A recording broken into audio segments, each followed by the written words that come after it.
Bien, dije en el mismo orden en el que fueron entregadas por nuestro Señor, y la primera frase, la primera palabra que aquí aparece es: Padre, perdónalos porque no saben lo que hacen.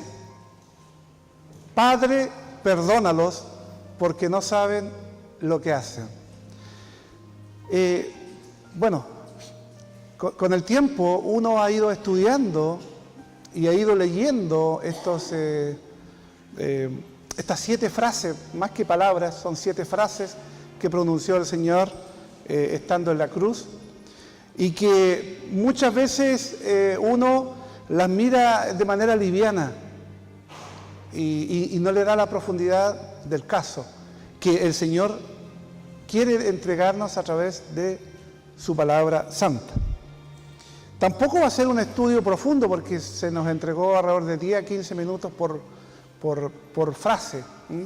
Por lo tanto, tampoco es un estudio acabado, demasiado profundo, pero sí la idea es que cuando salgamos de acá, salgamos con más o menos una claridad en nuestra mente de lo que el Señor quiso decir.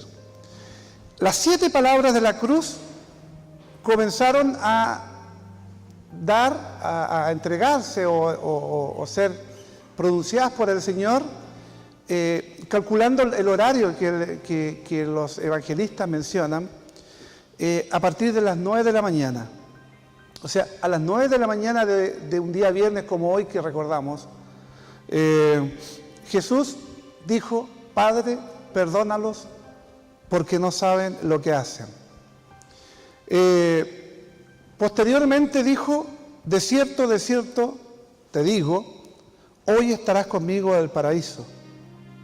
Después: mujer, mira a tu hijo, mira a tu madre. Cuando le dejó la responsabilidad a Juan, su discípulo amado, para que cuidara de su madre. Y que su madre, María, cobijara a Juan como si verdaderamente fuera su hijo. Ese es el sentido. Eso fue entregado, repito, después de las 9 de la mañana. Las 3 horas de tinieblas, se dice que fue desde el mediodía hasta las 3 de la tarde. Y allí no se registran palabras. Pero alrededor de las 3 de la tarde del día viernes, recuerden, a las 9 mencionó las palabras que ya dije, después hubo un periodo de tinieblas, de oscuridad, que no fue normal, no fue natural, sino que algunos dicen que Dios lo permitió para entender que hasta la misma naturaleza estaba triste, toda la creación estaba triste al ver al Hijo de Dios allí muriendo en la cruz. Luego, alrededor de las 3 de la tarde dijo: Dios mío, ¿por qué me has abandonado? Luego: tengo sed. Después: consumado es. Y Padre, en tus manos encomiendo mi espíritu. Ese es más o menos así, a grosso modo, el orden cronológico en la cual fueron sucediendo estas 7 frases o 7 palabras de la cruz. Padre, perdónalos porque no saben lo que hacen. En primer lugar, para entender a quién se refería, que no entendían y que no comprendía lo que estaban haciendo, aunque uno pareciera que a simple vista dice: bueno, toda la gente que estaba ahí. Pero vamos a ahondar un poquito más. Primero, vamos a preguntarnos quiénes eran los que crucificaron a Jesús sin saber lo que hacían. Porque Jesús dijo: Padre, perdónalos. ¿A quién le está diciendo eso? A Dios el Padre. ¿Pero a quién se refería? ¿Porque no saben lo que hacen? Vamos a ver a quiénes se refería Jesús entonces con estas palabras. Ya he escuchado algunos comentarios aquí, algunos dicen, por ejemplo, ¿a quién se refería? ¿A los judíos? ¿A los romanos? ¿Ah? ¿A los que le estaban crucificando? Bueno, vamos a ir viendo cada uno de estos grupos para que entendamos cuál era la visión que cada uno de ellos tenía respecto a la crucifixión. Por ejemplo, algunos escuché por ahí, ¿no es cierto?, los romanos. O sea, los que estaban ahí eran los soldados romanos que estaban ejecutando la sentencia. Los soldados romanos fueron los que enterraron los clavos en las manos, en los pies, los que le pusieron la corona de espinas, que se rieron de él, los que pusieron en la cruz, y allí estaban cuidando que se ejecutara esa orden. Entonces, tenemos un primer grupo, los soldados romanos. El segundo grupo, las autoridades del Imperio Romano que habían decretado la sentencia. Vamos a ahondar después a cada uno de estos grupos. La gente que estaba ahí, la turba judía, como alguno dijo por ahí, los judíos. Pero ahí vamos a distinguir, por ejemplo, primero la turba, la gente, todos los que estaban ahí observando y que gritaban y que la mayoría disfrutaba en cierta forma la crucifixión de Jesús.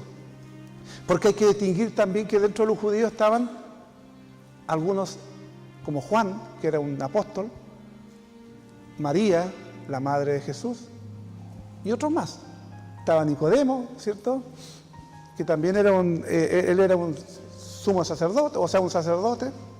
Bueno, entonces tenemos los soldados romanos, tenemos las autoridades, tenemos la gente, la turba, la chusma, como dicen algunos, ¿no es cierto?, ahí que gritaban. Los líderes judíos estaban clasificados en los fariseos, los escribas, los saduceos, y estaban también otro grupo revolucionario que eran los celotes, que ellos querían liberar por la fuerza. Era un grupo revolucionario que quería a la fuerza liberar de la esclavitud romana al pueblo judío. Bueno, y estaban los dirigentes judíos que en cierta forma tramaron este complot, prepararon todo para la escena que ya nosotros les repetía, la crucifixión. Pero vamos ahondando en cada uno de estos grupos para que podamos hacer una distinción entre uno y otro. Primero mencionamos los romanos, específicamente las tropas romanas, los soldados romanos. Para ellos era una crucifixión más. Yo creo que ellos nunca se imaginaron que esa crucifixión iba a ser la que iba a marcar la historia, ya casi 2000 años.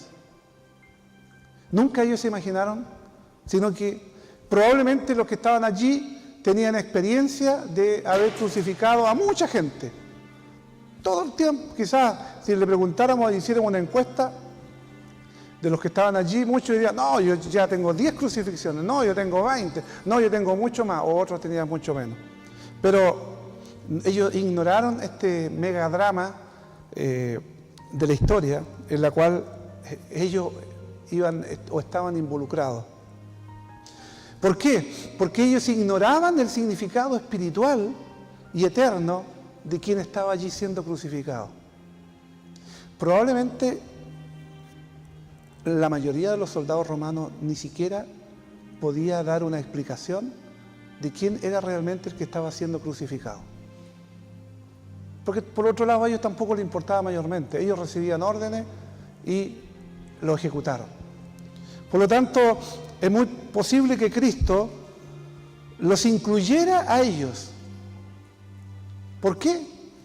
Porque no sabían lo que estaban haciendo. O sea, ¿estaban crucificando a alguien? Sí, sabían eso. Pero no sabían qué significado tenía consigo esta crucifixión. Es más, dice la Escritura, no la vamos a buscar por el tiempo limitado que tengo, pero la mayoría ya sabe, y los que no saben, es importante que sepan de que uno de ellos reconoció después, verdaderamente este era el Hijo de Dios. Uno de los soldados romanos, que al menos el evangelista o el apóstol Mateo lo dice en el capítulo 15, versículo 19.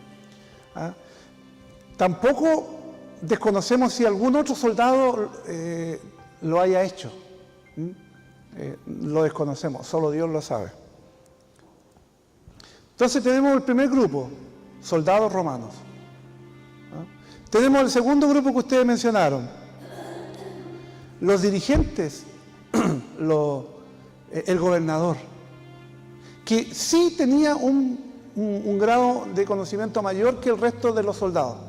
El resto de los soldados quizás obedecía órdenes, no preguntaba, perdón, gobernador, ¿por qué lo vamos a crucificar? Ellos no se hubiesen atrevido a hacer eso. Sencillamente le dicen, crucifíquenlo, ellos lo ejecutaron, pero no se preguntaron o cuestionaron si estaban haciendo mal o bien. Pero aquí tenemos a Pilato y a Herodes. ¿Qué papel jugaban ellos? Se los llevaron los dirigentes judíos a Pilato, porque Pilato era el gobernador romano de la provincia de Judea y Jerusalén estaba en la provincia de Judea, por lo tanto tenía jurisdicción. ¿Sí o no? Ahí tenemos un futuro abogado que tiene que saber lo que es. O sea, tenía jurisdicción en el lugar. Pero Pilato no encontró nada malo en él y se dio cuenta que aquí eran puros problemas religiosos, y eso él no lo entendía y tampoco consideraba que era meritorio de la crucifixión. Por lo tanto, ¿qué es lo que hizo él? Se lo envió a Herodes. Ustedes dicen, ¿quién era Herodes? Era otro gobernador, pero no era de Judea, sino que era de Galilea. ¿Qué estaba haciendo ahí? Probablemente venía por la fiesta de la Pascua, que todo se centraba en Jerusalén. ¿Qué era la provincia de Galilea? Donde se encontraba la ciudad de Nazaret. ¿Qué era la ciudad de Nazaret? El lugar donde se había criado Jesús. Entonces Pilato dijo, bueno, si él se crió allá, se lo voy a entregar a él, en otras palabras, para sacarme la responsabilidad. Pero Herodes quiso hacer una especie de show con Jesús. Jesús probablemente esperaba que él hiciera milagros ahí para que todos quedaran maravillados y admirados, como una especie de show, pero Jesús por supuesto que nunca hizo eso con esa finalidad, nunca lo hizo con esa finalidad. Por lo tanto, él no hizo nada ni habló nada. Herodes lo castigó todo y se lo devolvió a Pilato. Y Pilato, ya ahí contra la espada, la pared, dijo, tengo otra salida. Se acostumbraba para la fiesta de la Pascua a soltar a un preso como una indulgencia, ¿no? Como un indulto. Entonces, había un preso, un asesino llamado Barrabás. Entonces dijo, si yo les presento a Barrabás y les presento a Jesús, por supuesto que la gente va a preferir que suelten a Jesús por muy mala que le tenga. Lo que no sabía Pilato es que los sacerdotes o los dirigentes judíos habían preparado a la gente para que una predisposición a crucificar a Jesús. Y entonces Pilato, al ver cómo la gente decía crucifiquen a Jesús y suelten a Barrabás, ya ahí no encontró ninguna otra salida. Tanto Pilato como Herodes vieron la situación como problema político y se sometieron a los gritos de las masas. Alguien dijo por ahí, la democracia es muy representativa y es muy buena. Y alguien por ahí escuché que dijo, pero no siempre actúa con justicia. Porque aquí la mayoría decidió crucificar a Jesús. Hubo democracia, pero la democracia fue injusta en ese caso. No en todos los casos, pero en ese caso. ¿Por qué? Porque la mayoría decidió por algo totalmente injusto.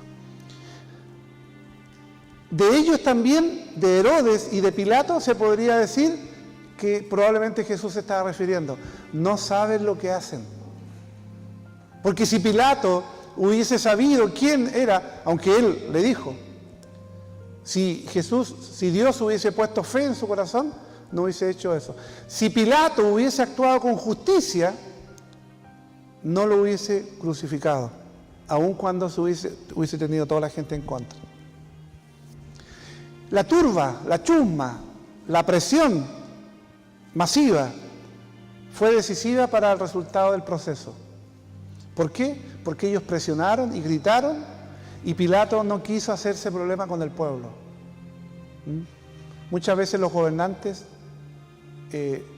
con poca convicción, prefieren ceder para ganarse la simpatía del pueblo y los votos del pueblo, pero no actúan con justicia.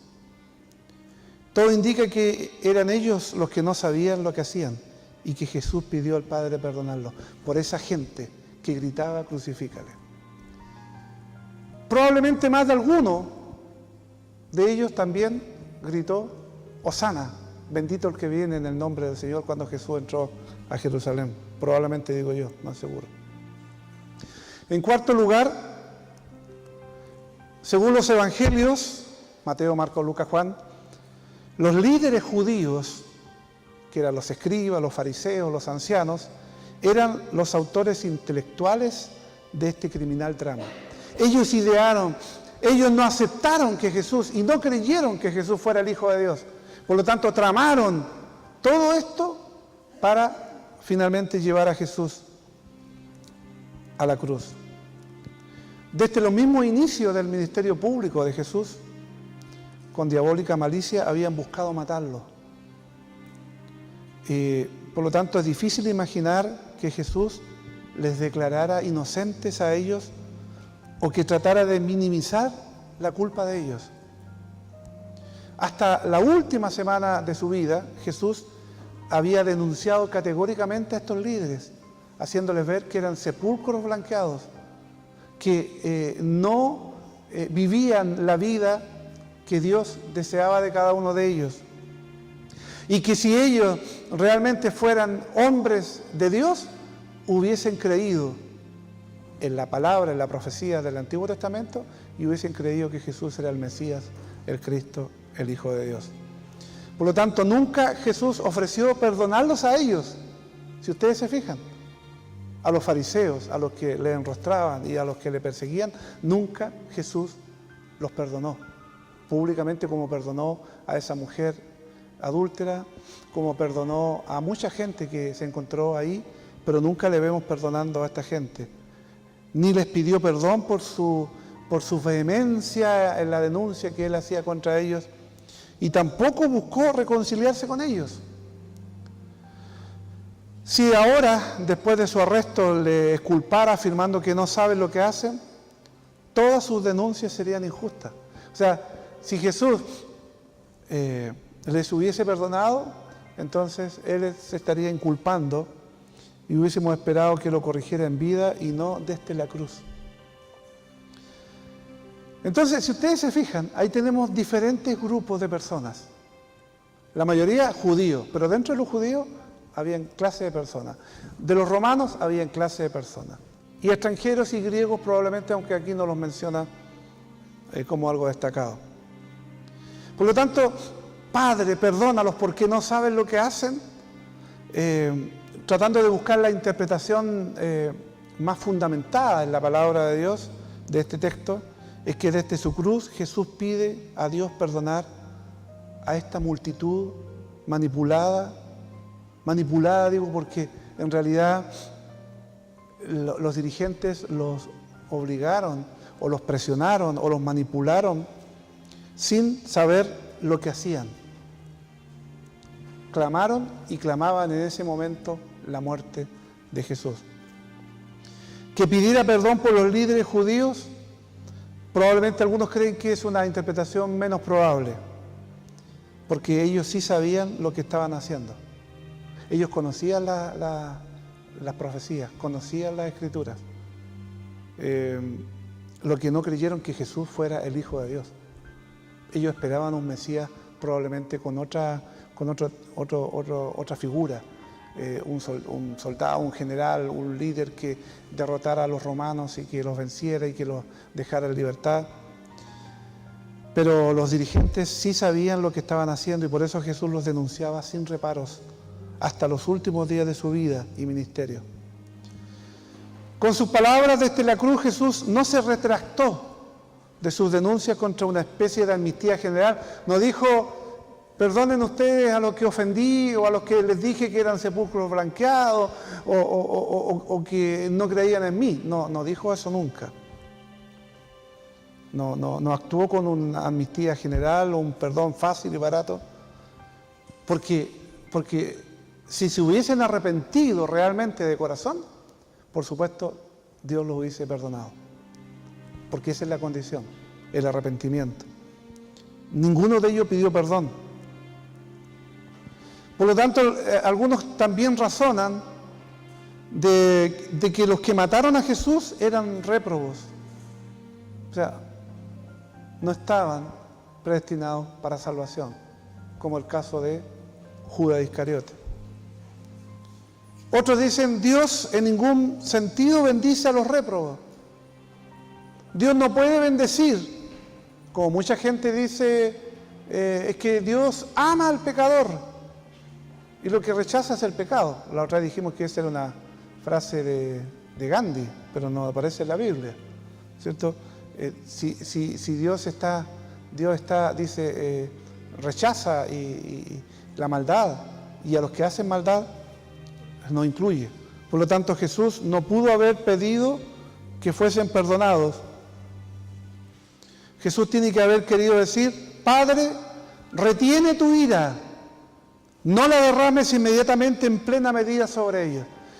Jesús tenía poder, y Dios tenía el poder como para haber actuado. Yo cuando me acuerdo que una vez le estaba contando esta historia a unos pequeñitos de mi escuela, y uno de los chiquititos dijo, pero ¿por qué el Señor nos mandó un rayo y los destruyó a todos? Claro, ellos en su mente se imaginaban eso, y claro, y no es que Dios no tuviera poder para hacerlo, Él pudo haberlo hecho y tenía poder para haberlo hecho, pero era necesario que así ocurriera. Eso es lo que a los judíos, especialmente a los líderes, y en el día de hoy a mucha gente le cuesta entender que el Mesías tenía que pasar por todo eso finalmente para que fuera glorificado. Perdónalos, significa exactamente eso, borrar sus transgresiones completamente.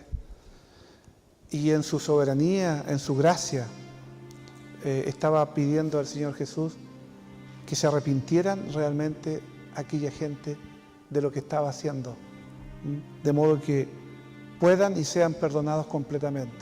Nosotros, cuando Cristo no llegaba a nuestras vidas, también hacíamos cosas de las cuales, ¿no es cierto?, muchas no entendíamos o no comprendíamos. Pero lo que el espíritu de esta frase que pronuncia Jesús es, ¿no es cierto?, permite, Señor, que al tocar sus corazones ellos puedan arrepentirse de lo que están haciendo, no entendiendo ahora realmente que están matando al Salvador mismo.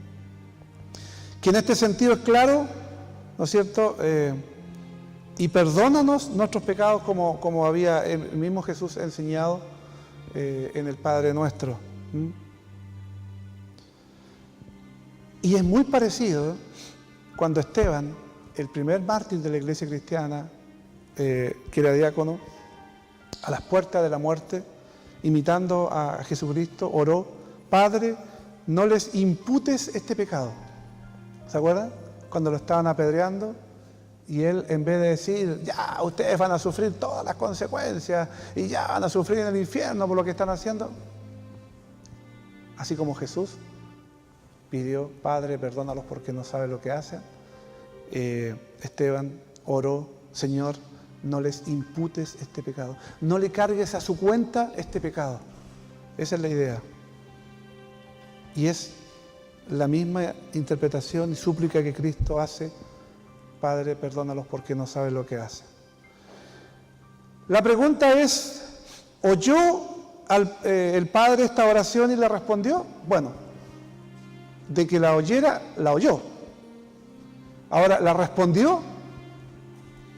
Hay otras interpretaciones, solamente menciono, no la voy a explicar por el tiempo, pero si nosotros recordamos en el juicio ahí ante Pilato, el contexto, el sentido es, en otras palabras, si este hombre es culpable, la sangre de este hombre inocente sea sobre nosotros. Y muchos creen que eso se cumplió el año 70 después de Cristo, cuando los romanos, después que se levantaron en armas los judíos, arrasaron con toda Jerusalén y destruyeron, y se cumplió literalmente la profecía de Jesús: no quedará piedra sobre piedra que no sea destruida. ¿Por qué sacaban las piedras sobre piedra? Porque las piedras del templo tenían un pegamento, y ese pegamento iba en base a oro. Entonces, ¿qué hacían los soldados? Para sacar esas partículas de oro, sacaban piedra por piedra para sacar lo que había allí valioso. Se cumplió literalmente. No quedó piedra sobre piedra que no fuera destruido el templo. Entonces, algunos creen que como consecuencia de que el mismo pueblo dijo: Señor, si somos culpables, la sangre de este inocente sea sobre nosotros. Y como eran culpables, dicen que allí se cumplió eso. Y algunos creen que igual el Señor tuvo gracia y misericordia, porque a través de 40 años, porque eso fue el año 70, y lo que estamos hablando ahora ocurrió en el año 33, o sea, casi 40 años, el Evangelio llegó a los judíos y a los gentiles, y hasta el día de hoy se sigue proclamando a los judíos. Y muchos judíos fueron conducidos al Señor, Pablo, Pedro y todos los demás, y muchos más. En Pentecostés se convirtieron 3.000, más adelante miles y más. Incluso sacerdotes como José de Arimatea y otros más que eran dirigentes, se hicieron obedientes a la fe. Por lo tanto, al ofrecer esta oración, Jesús cumplió la profecía también finalmente de Isaías 53. Isaías 53, 750 años antes de Cristo, había dicho: sin embargo, llevó el pecado de muchos e hizo intercesión por los transgresores, habiendo orado por los transgresores. O sea, Padre, perdónalos porque no saben lo que hacen. Jesús estaba orando por los que le estaban haciendo eso. Se cumplió cabalmente esta profecía. Así que damos gracias a Dios. Es algo bien especial porque, por un lado, es un sentimiento de mucha tristeza, de mucho dolor, el momento de la crucifixión, pero entendámoslo también que ese fue el plan que preparó y que ejecutó el Señor en su soberanía para que nos permitiera también a nosotros conocerle, y la sangre de Jesucristo derramada en la cruz nos limpia de todo pecado. Gracias, Padre, por esta maravillosa verdad, y Padre, permite que todos aquí hayamos podido comprender que aún en el dolor, que aún en el desprecio de quienes estaban allí en su gran mayoría, tu Hijo, Señor, oró para que no les imputaras este pecado, para que le perdonaras, porque en realidad no sabían que estaban crucificando nada más y nada menos que al Hijo de Dios, al Mesías, al Cristo. Gracias, Padre, porque nos has dado la capacidad de entender y comprender estas verdades, y rogamos por quienes estamos acá, y si hay alguien, Padre, que aún no entiende, aún no comprende, pon la fe en su corazón para que entienda que solo en Cristo hay perdón de pecados, salvación y hay vida eterna. En el nombre de Jesús, amén. Así que estamos caminando a través del Evangelio de Lucas y hemos alcanzado el final del largo viaje de Jesús hacia Jerusalén. Él ha llegado. Así que él monta un asno bajando del monte de los Olivos hasta la ciudad. Se están formando multitudes y la gente está cantando: bendito el Rey que viene en el nombre del Señor. Están tirando sus túnicas enfrente de él. ¿Por qué todo este trato de realeza? Los antiguos profetas de Israel prometieron que un día Dios mismo llegaría y rescataría a su pueblo y gobernaría el mundo. Otras veces, los profetas hablaron de un rey venidero que cabalgaría hasta Jerusalén para traer justicia y paz. Jesús está motivando todas estas esperanzas de que Él es ese rey, y todos están muy emocionados. Bueno, no todos. Los líderes religiosos creen que Jesús es una amenaza para su autoridad, así que no están felices. Pero aún más sorprendente, Jesús mismo está perturbado. De hecho, está llorando mientras cabalga. Sí, ¿y por qué? Bueno, Jesús puede ver lo que está por venir. Él sabe que no será aceptado como el rey de Israel. Y él sabe que Israel continuará por el camino de destrucción, descuidando a los pobres, inspirando rebelión en contra de sus opresores romanos. Él sabe que eso llevará a muerte. Eso le parte el corazón. Y le enfurece. Lo primero que hace en Jerusalén es dirigirse hacia el templo. Él expulsa a los campistas, interrumpiendo todo el sistema sacrificial. Sí, él está haciendo una protesta profética. Y él se levanta en el medio del patio y exclamaba las palabras de los antiguos profetas de Israel. Mi casa será casa de oración, pero ustedes la han hecho cueva de ladrones. Una cueva de ladrones. Sí, él está citando al profeta Jeremías, quien se levantó en ese mismo lugar, el centro del poder político y religioso de Israel, y ofreció la misma crítica de los líderes de Israel, que son rebeldes y corruptos. Y ellos entienden el mensaje y empiezan a planear cómo matarlo. Lo cual no es una sorpresa para Jesús.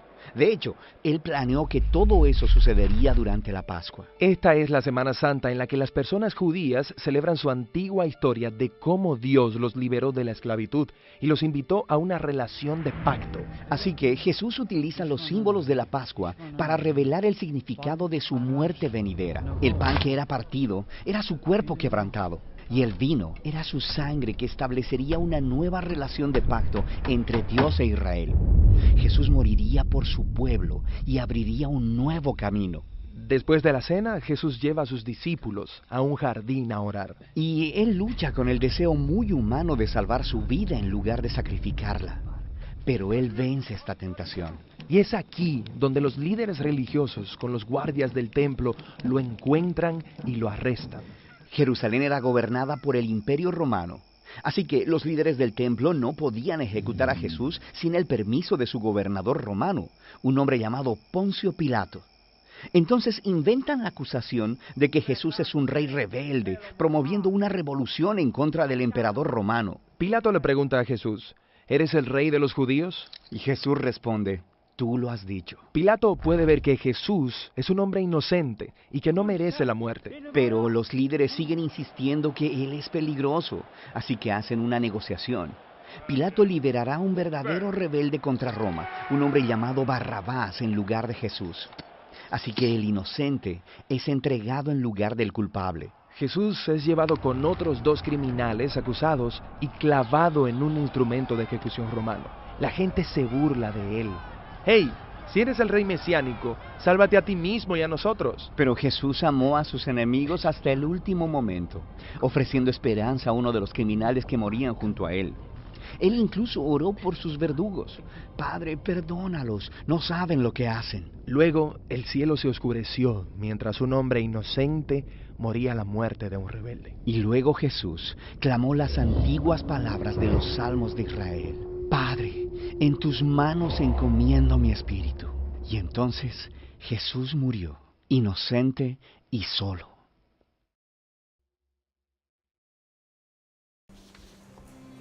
Ya, hola queridos hermanos, agradecido de Dios por darme esta oportunidad de poder estar acá y de poder compartir con ustedes uno de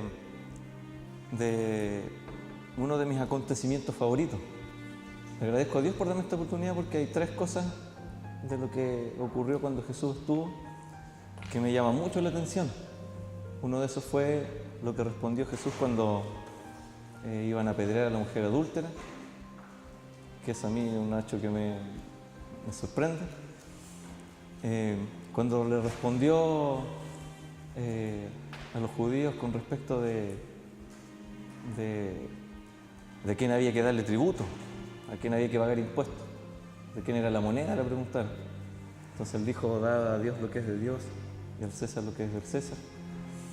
Y el otro acontecimiento es precisamente lo que voy a hablar ahora, que es con respecto a lo que dijo Jesús cuando el malhechor o el ladrón, que aparece también en otro evangelio, le pidió.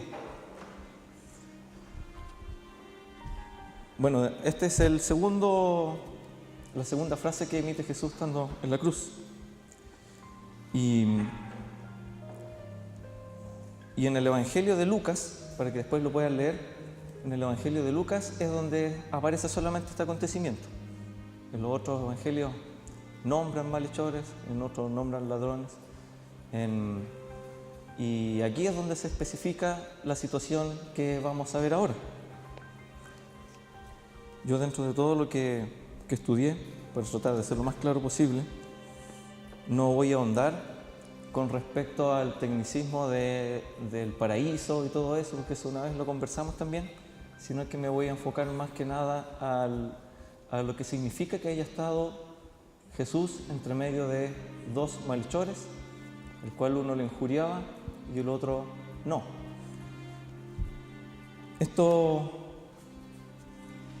Este acontecimiento que ocurrió, yo lo veo de la siguiente manera.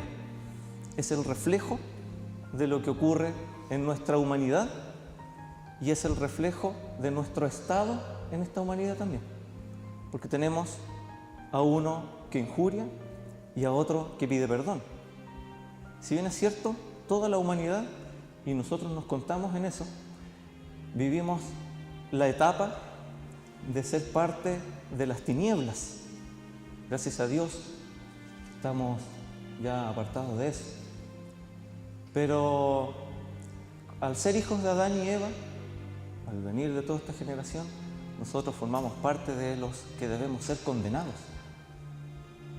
Y aquí está la representación de estas dos situaciones.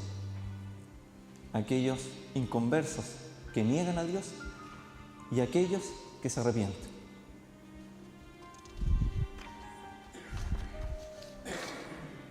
Les voy a leer 2 de Corintios, 2 de Corintios 2, versículo 14, dice: mas a Dios gracias, el cual nos lleva siempre en triunfo en Cristo Jesús, y por medio de nosotros manifiesta en todo lugar el olor de su conocimiento.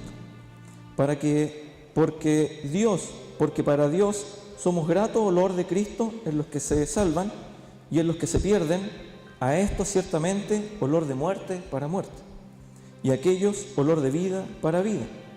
Y para estas cosas, ¿quién es suficiente? Entonces aquí dejen claro que ciertamente hay unos que son olor de muerte para muerte y otros olor de vida para vida.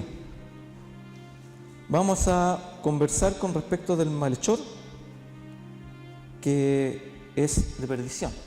Ahora, un detalle importante. Tampoco quiero andar tanto en esto, pero lo voy a hacer ver. Que Jesús fue contado entre los inicuos. Y al ser contado entre los inicuos, vivió la vergüenza, como el pastor también detalló en algún momento. Fue humillado al estar siendo contado entre los pecadores, habiendo puesto a un preso, a otro preso, condenados a muerte. Se supone que si eran condenados a muerte, estaban condenados a la vergüenza y por sus delitos y todo el tema.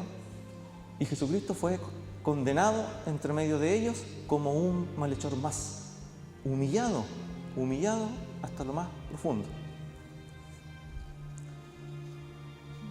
Si se fija, el malhechor para perdición se presenta con un corazón endurecido hasta el final, y que ni en la víspera de su muerte, en medio del sufrimiento, temió o se sensibilizó su corazón humillándose para arrepentimiento como lo hizo su compañero de suplicio, sino que con más ímpetu injuriaba a Jesús.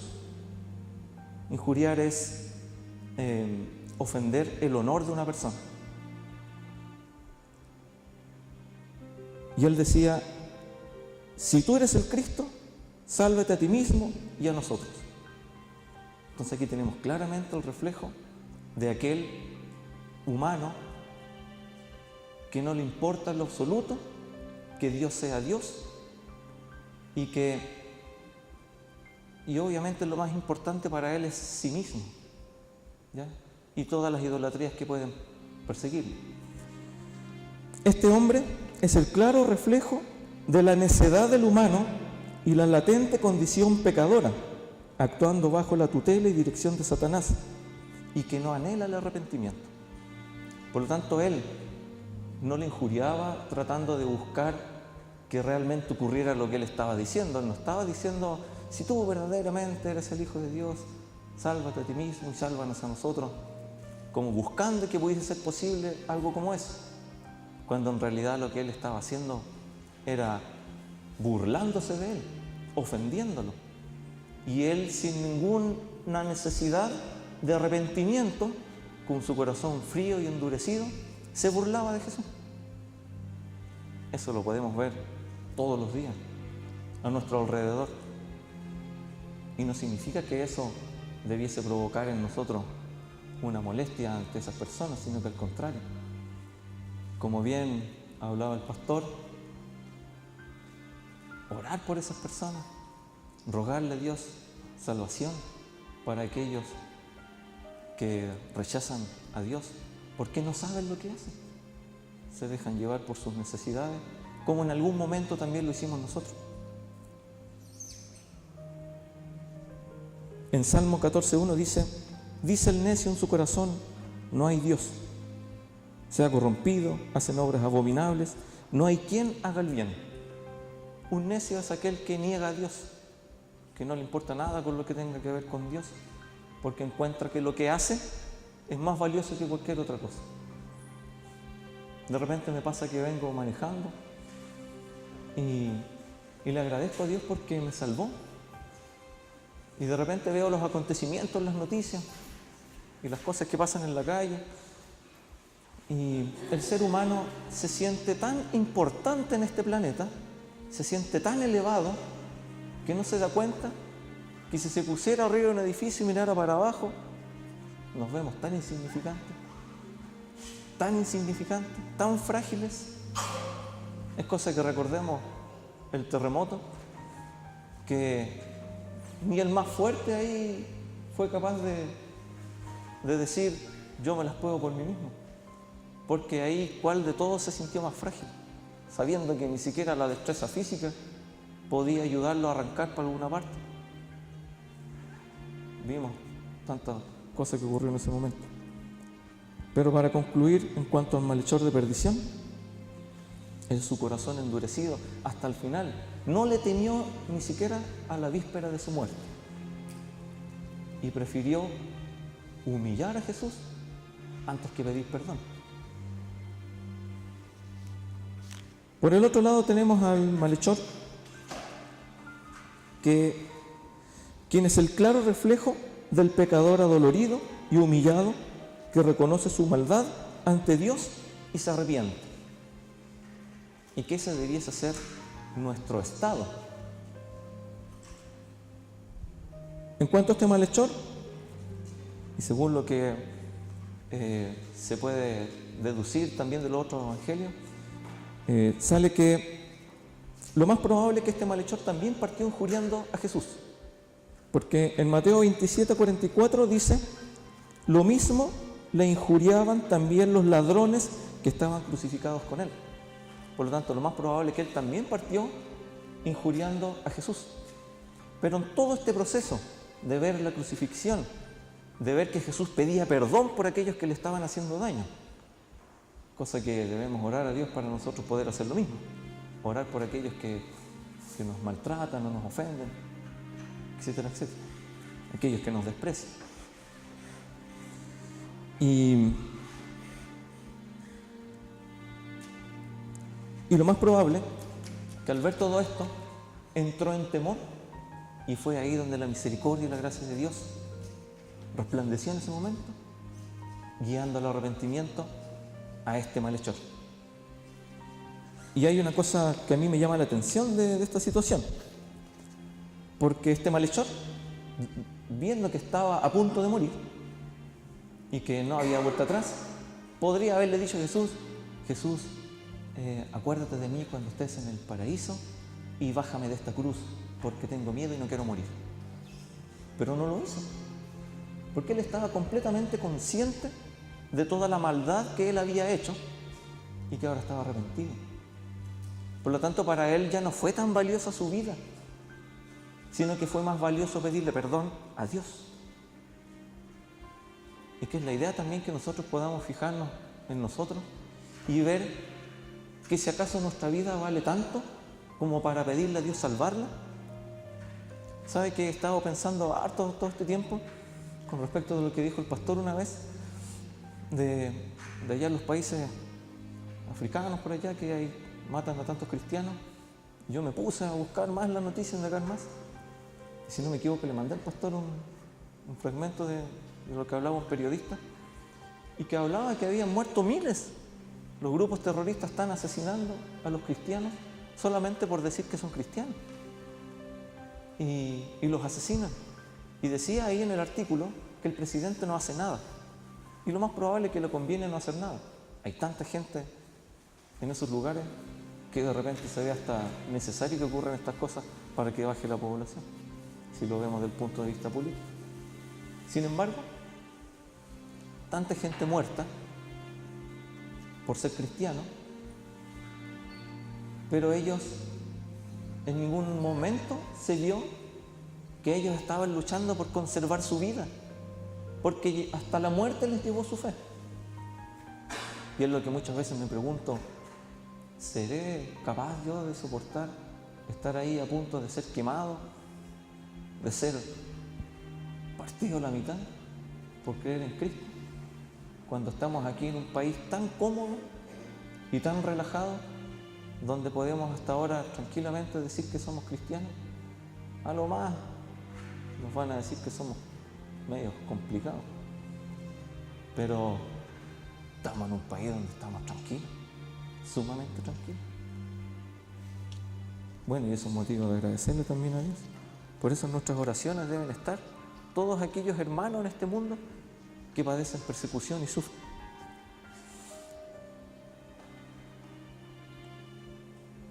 Este malhechor, estando ahí, sabiendo que iba a morir y viendo todo el sufrimiento que había y toda la angustia que había, porque no sé si les pasa, pero a veces cuando uno se pone a leer la Biblia, uno solamente lee y a veces no se internaliza en la situación de cómo podría haber sido, de todo el llanto que pudo haber habido, de toda la angustia, la amargura, el dolor, de los gritos y todo eso. Uno a veces no lo dimensiona, y a veces uno echa mano de repente a ver alguna película por ahí como para poder decir: chuta, realmente podría haber sido así. Pero cuando uno no lee, a veces no se da cuenta de todo lo horroroso que pudo haber sido toda la situación. E imaginándome estar crucificado yo como malhechor, sangrando, dolorido, asustado, con mi corazón latiendo lo más fuerte posible, pero agradecido porque Dios me da la oportunidad de arrepentirme. Y fue ahí donde le responde el malhechor al otro, le dice: ¿ni aún temes tú a Dios estando en la misma condenación? Y lo reprocha, le dice: ¿no temes a Dios? Entonces él claramente se dio cuenta de que Jesús era Dios, y le dice al otro: ¿no temes?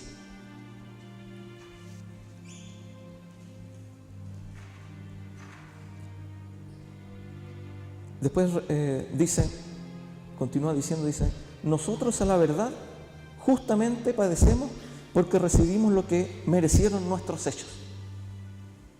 Y también es no sé si llamado de atención, pero de repente poder hacernos nosotros esa pregunta y decir, si estuviéramos ahí crucificados en el lugar de ese malhechor, ser capaces de poder decir, justamente padecemos porque recibimos lo que merecieron nuestros hechos. ¿Y qué es lo que debiesen merecer nuestros hechos? Nosotros debimos haber estado ahí.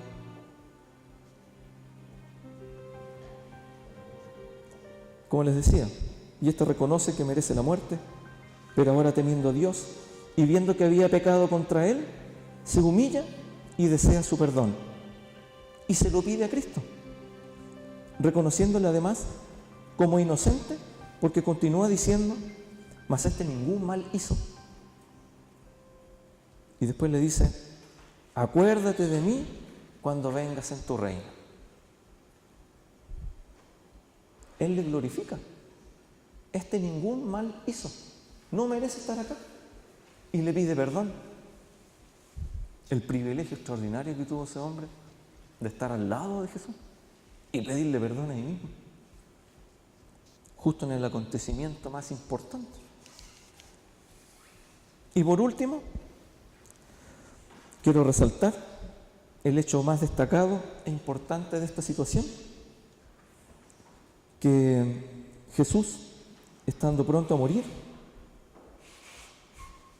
estando pronto a ser abandonado por su Padre, sabiendo lo que venía, sabiendo todo lo que iba a acontecer,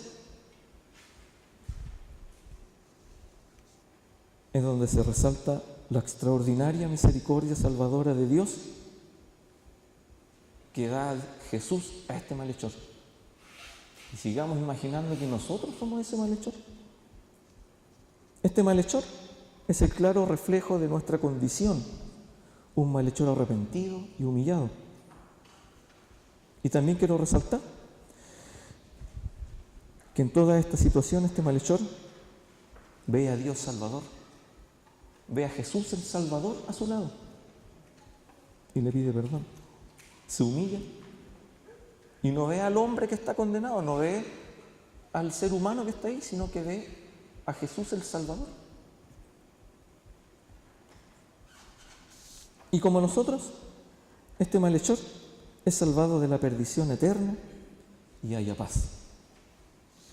Y se revela así que Cristo, en su crucifixión, en su muerte, está el perdón de nuestros pecados, y que aún siendo nosotros merecedores, ineludibles de la condena más terrible por nuestras ofensas y desobediencias, por nuestra necedad, por nuestro orgullo, por nuestra idolatría, de buscar lo propio, por ofender, por no ser capaces de perdonar, por nuestras depravaciones, y etcétera, etcétera, etcétera. Estando Jesús crucificado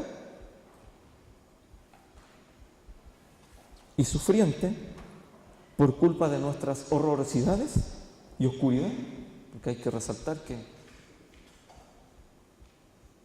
éramos parte de la oscuridad, Jesús nos dice amorosamente y con cariño y con amor: de cierto te digo que hoy estarás conmigo en el paraíso. Esa es la respuesta que Jesús nos da ante todo lo malo que hacemos.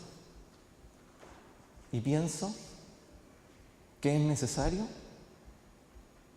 que pidamos perdón constantemente, que recordemos esto con todo lo que significa la crucifixión y pidamos perdón, que nos humillemos, que dejemos de lado nuestra humanidad, o que necesitamos esto, o que me presten atención, o que me gustaría tal cosa, o que, no sé, parte de nuestra humanidad, y pedir perdón a Dios y considerarnos como ese malhechor que se humilló estando a punto de morir, que no fue valiosa su vida porque reconoció que merecía la muerte, pero sí quería el perdón de Dios. Oremos. Padre nuestro que estás en los cielos, le queremos dar las gracias por darnos la oportunidad de ser sus hijos primeramente, por darnos la oportunidad de que su Espíritu Santo nos permita entender y saber que por medio de Cristo usted nos perdona, nos da la oportunidad de poder estar delante suyo, sabiendo de que somos humanos insignificantes, que a veces nos creemos fuertes, poderosos, que a veces pensamos que valemos algo. Sin embargo, usted nos guía a humillarnos y a reconocer que no somos nada, porque Cristo es todo y gracias a Él podemos estar delante de usted. Imploramos, Padre, que perdone nuestros pecados, que perdone todos nuestros malos pensamientos que permanentemente están ahí, nuestros malos deseos, nuestras malas actitudes y todas aquellas cosas que van en contra de su palabra y que nos distancian en muchas ocasiones de usted.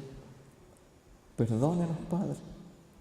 Bendíganos para poder arrodillarnos humillados y adorarle. Reconocemos a Cristo que es nuestro Salvador y le rogamos, Padre, que usted bendiga también a todos nuestros hermanos en esta tierra para que usted les fortalezca. También le rogamos, Padre, por todos aquellos que aún no han sido rescatados, para que su palabra pueda llegar a ellos y ellos puedan ver el perdón. Le rogamos por esta congregación, para que usted la bendiga con paz, con fe, con sabiduría, con amor los unos con los otros, con humildad, y permita a Dios que esta congregación crezca en amor y su fe se fortalezca. Gracias porque nos escucha y en el nombre de Jesús le rogamos esta oración. Amén.